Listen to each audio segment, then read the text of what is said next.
Good morning प्यारे बच्चों, मैं हूं आपकी एजुकेटर पूर्णिमा माधर सिंह और हम आपकी वर्कशीट नंबर 17 करेंगे। सोशल साइंस सब्जेक्ट है, क्लास आपकी 10th है एंड ये वर्कशीट है 17th डेट की। तो बच्चा, रिसोर्स एंड डेवलपमेंट आपका फर्स्ट चैप्टर है ज्योग्राफी का। इसमें अभी तक हम क्या क्या पढ़ चुके हैं ये देखिएगा। हम इसमें पढ़ चुके हैं क्या क्या। हमने देखा है अभी तक कि रिसोर्स होता क्या है। ठीक है, रिसोर्स ऐसी चीज होती है जो हमारी आवश्यकता, हमारी ज़रूरत को पूरा करती है।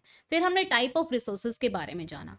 हमने ये जाना बायोटिक रिसोर्सेज होते हैं, एबायोटिक रिसोर्सेज होते हैं, रिन्यूएबल रिसोर्सेज होते हैं, नॉन रिन्यूएबल रिसोर्सेज होते हैं, ह्यूमन मेड रिसोर्सेज होते हैं जो ह्यूमन खुद बनाता है।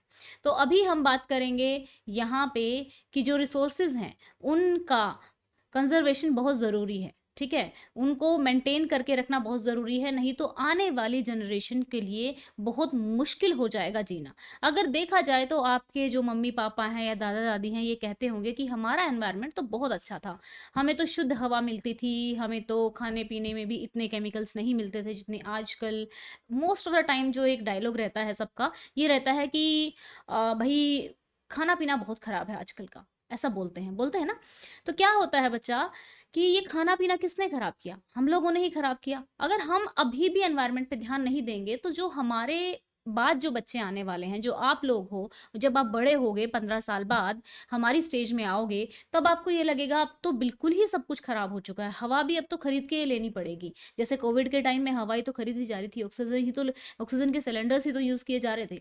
ठीक है ना? तो क्या है, डिफरेंट डिफरेंट टाइप का एनवायरनमेंट इतना पोल्यूट हो चुका है, अगर हम अभी भी उसका ध्यान नहीं रखेंगे तो बीमारियां ज़्यादा होती जाएंगी और डॉक्टरों की दुकानें ज़्यादा खुलती जाएंगी और हमारा मोस्ट ऑफ द पैसा जो हम इतनी मुश्किल से कमा रहे हैं वो डॉक्टरों के पास जाएगा। तो इसीलिए हमें क्या करना चाहिए? सस्टेनेबल डेवलपमेंट करना चाहिए। डेवलपमेंट तो हम करें, लेकिन साथ के साथ हम एनवायरनमेंट का भी ध्यान रखें, एनवायरनमेंट को बिना डैमेज किए। ठीक है, हम क्या करें?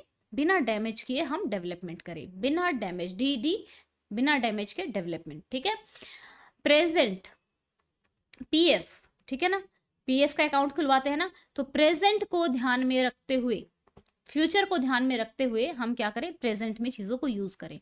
हम आज के लिए कल की चीज़ों को कॉम्प्रोमाइज़ ना करें। Resource planning is the strategy. अब रिसोर्स प्लानिंग क्या है? प्लानिंग करना यानी कि भाई किस तरीके से हम रिसोर्सेज को यूज़ करेंगे, किस तरीके से हम अपने एनवायरनमेंट को पोल्यूट होने से बचाएंगे। ठीक है, तो रिसोर्स प्लानिंग एक ऐसा ही तरीका है जुडिशियसली यूज़ करना। जुडिशियस यूज़ का मतलब क्या होता है? इसका मतलब होता है समझदारी से रिसोर्सेज का यूज़ करना। ठीक है, ऐसे ही आनन फानन में यूज़ नहीं करना। एजेंडा 21 एक ऐसा ही डिक्लेरेशन है। ठीक है, एजेंडा 21 में क्या था? वर्ल्ड के जितने भी लीडर्स थे, सभी देश के जो लोग थे, कुछ कुछ लीडर्स, नेता जो थे, 1992 में इकट्ठे हुए थे। कहाँ इकट्ठे हुए थे? ये सभी अभी साथ के साथ आप कमेंट करने वाले हो। कहाँ पे इकट्ठे हुए थे? ब्राजील में इकट्ठे हुए थे। कब हुए थे? 1992 में। और कहाँ पे? ब्राजील में। कहाँ पे हुए थे? रियो दी जिनारो में। यहीं से आपके एमसीक्यू बनते हैं। ठीक है, और ये किसने करवाया था? कोई ना कोई ऑर्गेनाइजेशन तो कराती है ना। अब जैसे आप सभी की मीटिंग है, आप सभी की मीटिंग कौन कराएगा? आपका स्कूल कराएगा। ठीक है, या हो सकता है आपकी मैम करा दे। तो यहाँ पे ये मीटिंग किसके द्वारा ऑर्गेनाइज की गई थी? United Nation conference on environment and development, UNCED. इसकी फुल फॉर्म याद कर लेना, यूनाइटेड नेशन, ठीक है, conference on environment and development ने ये क्या किया था? ये एक एजेंडा 21। पहले तो आपसे ये पूछा जाएगा एजेंडा 21 है क्या? एजेंडा 21 है कि भाई हम सस्टेनेबल डेवलपमेंट कर सकें। ठीक है, और हम सभी रिस्पॉन्सिबिलिटी ले, क्योंकि एनवायरनमेंट एक ऐसी चीज़ है कि आपने यहाँ पोल्यूट किया है तो यहीं नहीं रहेगा, वो बहुत दूर तक जाएगा। ठीक है, it is an agenda to combat environment damage, कि एनवायरनमेंट डैमेज हो रहा है उसको कम किया जाए, पावर्टी को, गरीबी को कम किया जाए, जो रोग हैं उनको रोका जाए। किसके थ्रू? ग्लोबल कोऑपरेशन के थ्रू, ताकि सभी देश के लोग सहयोग करें। ऐसा तो है नहीं ना कि चाइना धुआं छोड़ता रहेगा, वो इंडिया में नहीं जाएगा, यूएसए में नहीं जाएगा। ठीक है, तो म्यूचुअल नीड्स हैं और हमें अपनी रिस्पॉन्सिबिलिटी शेयर करनी पड़ेगी। गांधी जी ने सही कहा है, there is enough for everybody's need, not for anybody greed. यानी कि सबकी जरूरत के लिए यूनिवर्स में पूरा है, लेकिन किसी की लालच के लिए यहाँ पे नहीं है। ठीक है, तो चलिए अब आगे चलते हैं, यहाँ पे देखते हैं land utilisation in India. Bharat में जो जमीन है उसका यूटिलाइजेशन किस तरीके से होता है? यहाँ पे वन है, ठीक है। नोट कल्टीवेशन, जो लैंड है जो हम कल्टीवेशन के लिए यूज़ नहीं करते, कल्टीवेशन यानी कि खेती के लिए जो हम यूज़ नहीं करते, हम घर बनाने के लिए यूज़ करते हैं, बिल्डिंग बनाने के लिए यूज़ करते हैं।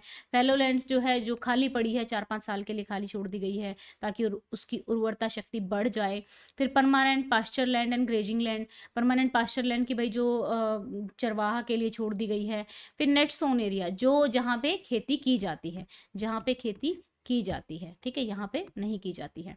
अब कोज क्या है, जो लैंड है उसके डिग्रेडेशन के कोज क्या है? एक तो माइनिंग बहुत ज़्यादा हो रही है, ओवर ग्रेजिंग हो रही है, बहुत ज़्यादा इरिगेशन हो रही है, ठीक है। बहुत ज़्यादा इरिगेशन की वजह से क्या होता है, पानी वहाँ पे खड़ा रहता है और जो नीचे का नमक होता है वो ऊपर की तरफ आ जाता है, तो फिर वो एल्कलाइन हो जाती है।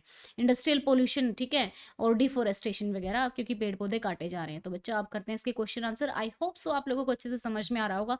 देखो बेटा, एसएसटी ना एक ऐसा सब्जेक्ट है, जैसे कहते हैं ना मैथ भी एक ऐसा सब्जेक्ट है, पहले जब मैं छोटी थी ना तो मुझे ऐसा लगता था कि एसएसटी तो बहुत ही बोरिंग सब्जेक्ट है, इसमें तो कुछ समझने का नहीं होता है और इसीलिए मुझे याद करने में दिक्कत होती है। लेकिन जब बड़ी हुई, जब एसएसटी को फिर से पढ़ा बड़ा होने के बाद, तब लगा कि एसएसटी सबसे ज़्यादा समझने वाला सब्जेक्ट है, क्योंकि ये हमारे आसपास की बातें करता है, ठीक है। क्योंकि बिल्कुल हम आसपास में अपने आप को रिलेट कर सकते हैं। जब आप रिलेट करके पढ़ते हो चीज़ों को तो बहुत आसानी से याद हो जाती हैं। तो चलिए, फर्स्ट क्वेश्चन है आपका स्क्रीन पे, how does industrial pollution cause land degradation? Industrial pollution is caused by burning of fossil fuels. Fossil fuel कौन से होते हैं? जैसे ऑयल, पेट्रोल, नेचुरल गैस। अब जो बर्न हुआ तो जो धुआं वगैरह है, जो वो जाएगा कहाँ पे? एनवायरनमेंट में जाएगा, और जो एशिड्स हैं उसकी वो नीचे जमीन पे गिरेंगी, ठीक है। अब मान लो कूड़े का ढेर है, बहुत कूड़े का ढेर लगा दिया, ऐसे कूड़े का ढेर लगा दिया। अब बारिश हो गई, बारिश से वो जो जो भी उसमें केमिकल्स वगैरह थे वो पानी में रम गए, मिट्टी में चले गए। वो पानी कहाँ चला गया? हमारे पेट में चला गया। कहीं ना कहीं से पानी सर्कुलेट होकर आना तो हमारे पास ही है, ठीक है। और कई बार इंडस्ट्री के जो लोग हैं, अनट्रीटेड गैस हो गई, releasing air, liquid waste into the air, तो इस तरीके से ये लैंड डिग्रेडेशन का क्या बनता है? कारण बनता है। अब चलते हैं, what do you understand by the term resource planning? Resource planning से आप क्या समझते हैं? रिसोर्स प्लानिंग क्या है? एक स्ट्रेटेजी है। Resource planning is a strategy for judicious uses of resources, ठीक है। अब चलते हैं थर्ड क्वेश्चन पे, explain the objective of agenda 21। It aims at achieving global sustainable development, ठीक है। ये एक एजेंडा है जो कॉम्बैट करेगा। इसका ऑब्जेक्टिव क्या है? कॉम्बैट करना। इसका एम क्या है? सस्टेनेबल डेवलपमेंट को अचीव करना। और ये क्या करेगा?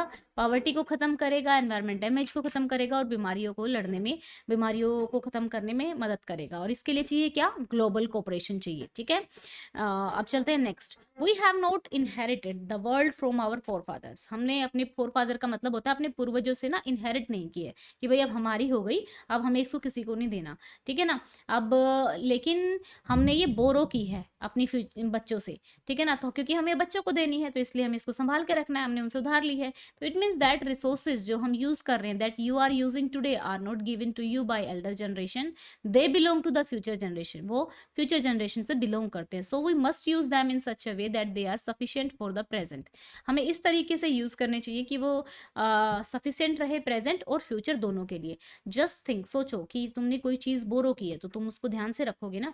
तो यही है इसमें आपका आंसर।